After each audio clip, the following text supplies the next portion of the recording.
What's up, YouTube? Rochasaurus back with another React video. Today we're talking about Lord of the Rings Return to Moria, gameplay trailer and breakdown. Let's check it out. Let's go! What's up, everybody? Today we got a brand new trailer for the upcoming The Lord of the Rings video game Return to Moria. And while I and many others have been pumped about a multiplayer game focusing on the dwarves, the show stealer of today's trailer is undoubtedly the man voicing it, Mr. John Rhys-Davies. But before we break down the references and other things we can glean from this trailer, let's watch it in full. Our story I haven't even seen this yet. What hobbits and elves know. It is time we told it ourselves. With hammer and axe we mine and scout. Across Middle-earth, delving for riches. I'm already loving it. Yet the greatest treasure remains out of our reach. Moria.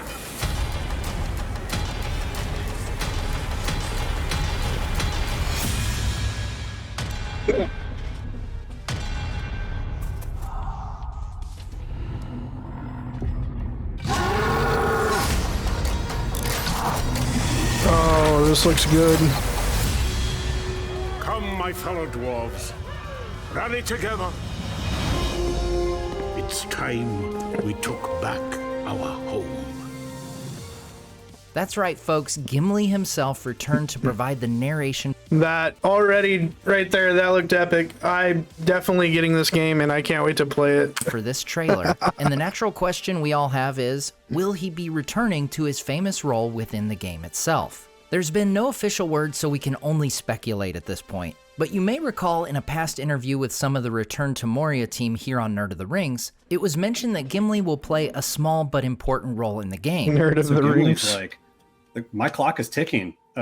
We need to do this. So here's hoping this is just a taste of more to come. Either way, it was a delightful surprise to hear John Rhys-Davies' voice going into dwarf mode once again. Yeah, His absolutely. narration begins with declaring the dwarven story is more than what hobbits and elves know, as we begin the trailer with an exterior shot of Khazad-dûm. Here we can see the iconic doors of Durin, which notably in the books are not destroyed like they are in the films. Instead, they are simply slammed shut and barricaded by the Watcher in the Water, a beast that we'll actually see here in a bit. We've got a band of dwarves in the foreground on a ridge, presumably representing us players, about to embark on this journey. And it looks like the exterior walls of Khazad-dûm are in the process of getting an upgrade. The dwarves have elected for a less subtle approach to their great cliff face, and we see the scaffolding still up where they're carving great images of dwarves on either side of the door. The next shot we see is two dwarves walking past a long-dead member of their kin, who met his end pierced by orc arrows. It's definitely giving off some of those Fellowship discovering a long-dead colony vibes. Looks like he got his arm chopped I will off say too. I like the allusion in the opening line that there's more to dwarven history than what other races in Middle-earth know. The dwarves were an extremely secretive bunch with things like their women and children, their language, and their history. It makes me think we might get some hints of their great past in Khazad-dûm within the game. That would be awesome. Next up, we get the Bridge of Khazad-dûm, which has been repaired since Gandalf's fight with the Balrog. Oh, and in case you aren't aware, the timeline for this game is after all the events of the Return of the King, like quite a bit after. Okay. They've probably tweaked the timeline just a bit to bring the end of Gimli's life and the recolonization of Moria closer together. But we're probably looking at about 100 years after the Return of the King. Oh, in wow. this image, we see the unfathomable depths below, and a later shot may indicate that we'll meet some of the nameless things that dwell there. Next up, we've got a dwarf coming around a corner to reveal a mine, and based on its luminant nature, I'm guessing these are mithril deposits. So Hopefully perhaps we can, part of the game mine will be those. attempting to mine the precious metal. That'd be As awesome. Gimli says, with I mean, they hammer, better if they're going to show something like that. Obviously, it looks like something you would mine in a game. I mean, they're not bad developers, so obviously they're going to put that in as mining, right? Right? and axe we mine across Middle-earth, we get a series of shots showing a player jumping, then a bridge being built. As we'll see shortly, building bridges and defenses will be a big part of this survival game. As the voiceover mentions delving for riches, we see a dwarf creating a tunnel which opens up to a large room with some pretty impressive statues. I wonder if things like this could play out in the game, where we open up our own passages that may or may not lead to massive rooms and That would be halls long amazing. closed off. Here we see a total of 5 statues, 2 of which are very similar and bear crowns and 2 great hammers. Another is holding a basket, while the 4th has a smaller hammer, possibly making them a craftsman of some kind. The one that intrigues me the most is the seemingly elderly dwarf in the middle, who kinda looks like he may be holding a broken staff in his left hand, and perhaps a glowing metal object in a pair of tongs on its right. Considering this is a statue, it's notable that this item glows, which makes me wonder if this is some kind of original artifact made for a quest or something within the game. That'd Now be we cool. see some stairs to both the left and the right of the player, presumably leading up behind the statues, where it looks like there's a doorway beyond. This makes me wonder just how large they've made Khazad-dûm for this game, and honestly, the bigger, the better. Next up, we've got a shot of various dwarves mining away, and I gotta say, this is the shot that got me even more pumped about this game. At this point, I really just want to party up with a bunch of friends and live my best dwarf life, mining, Exactly. building, and battling my way through Moria. The John Rhys Davies voiceover mentions the greatest treasure remains out of the dwarves' reach, that being Moria itself. Meanwhile, we see this mysterious, perhaps doorway that we've seen before, and the developers thus far have remained mum on. The room itself seems to feature more dead dwarves, maybe some orcs as well, it's kinda hard to tell. But if this doorway has special significance, it seems the dwarves made a last stand of it in this room in particular.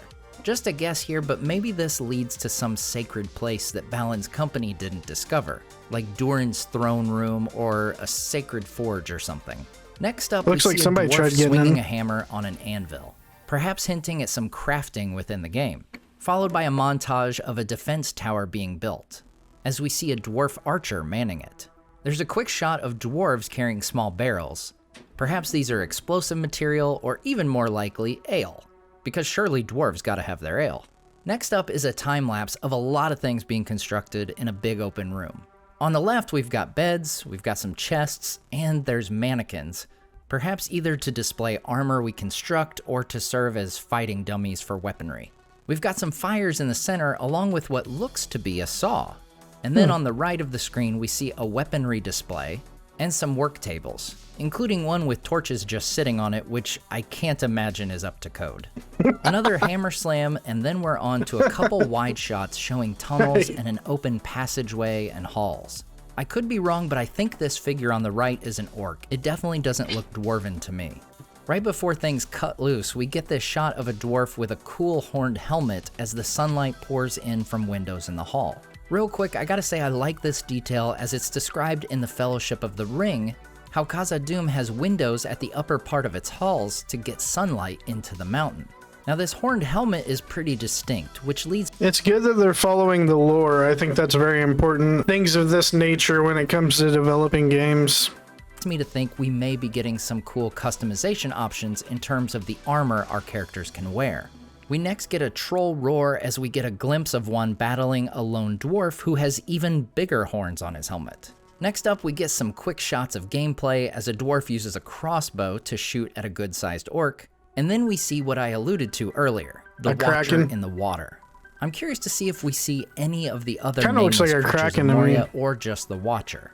I will note that we do seem to be in an interior area here, so this must be a case where the Watcher has retreated back into the depths of the mountain. In the books, it talks about the Watcher having found its way to the outside lake through underwater passages beneath the mountain, so perhaps he's made his way back here. Next, we get some more combat as dwarves take on orcs, and it's shown here that spiders have made their way into Moria as well, as if we didn't have enough Not things surprising. to worry about. This is an interesting development, and I wonder if the story they're going with here is that perhaps the cleansing of Dol Guldur and Mirkwood leads to the spiders fleeing to the mountains, causing an unforeseen infestation.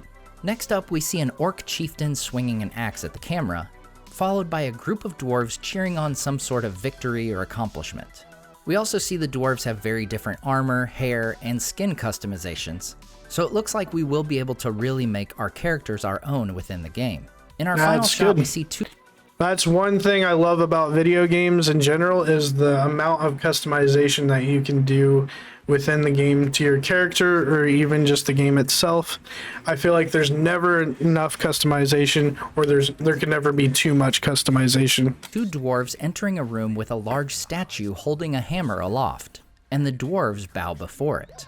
I think there's no question here that this is a statue of Durin himself, founder of Khazad-dûm and the father of the dwarven clan of the Longbeards, also known as Durin's folk. Over this, we get John Rhys-Davies' voiceover saying, Come, my fellow dwarves, rally together. It's time we took back our home. and I gotta say, hearing Gimli give this call to arms is enough for me to be itching to play. I'm a total dwarf at heart, so this game is speaking my language right now. We then get the title screen for The Lord of the Rings Return to Moria, revealing that it will launch this fall. Just a matter of months that's away awesome. now. What's also notable... We're getting a lot of games that are launching this fall. We're getting the new DLC and content overhaul for Cyberpunk. We're getting Starfield, and then we're getting Return to Moria. Come on, guys. This is going to be an awesome fall. Here is that we not only see the Epic Games logo, indicating the already known PC availability of the game, but also the logos for PS5 and Xbox Series X and S, which were not previously guaranteed. During my interview with the developers, they indicated they were really hoping to get the game out for consoles as well, but this is the first official word that Return to Moria will indeed be on next-gen consoles. Absolutely. Now, personally, I've had my eye on this game for a while, and after the disappointment I felt with the Gollum game, I'm really hoping the dwarves come through for it. Oh god, don't even get me started on the Gollum game, man. I already did a react video on that. If you guys missed it, head over to my page, click playlists, and go to reacts. You'll find it there. It's hilarious. But what do you guys think of Return to Moria? Is this one you're looking forward to? Let me know in the comments. Thanks so much for watching and subscribing, and we'll see you next time on Nerd of the Rings. Wow, that's all I got to say about this trailer, and look at the gameplay that we're possibly getting through here. Wow. I can't wait to play this. I'm a super Lord of the Rings nerd myself. Now, I didn't read any of the books, unfortunately, so I can't call myself that much of a nerd, but the movies were great. There'll always be a staple in my life, and a game like this is another addition in my library that I'm going to be happy to play. Hey guys, if you like this video, please consider liking and subscribing to the channel if you're new, and as always, thanks for watching, and I'll see you guys on the next one. Hey guys, if you like the video, make sure you head over to the page, hit that like button, scroll over, smash that subscribe, and hit that bell icon to get notified for future video drops, and I will see you guys on the next one. Thanks for watching.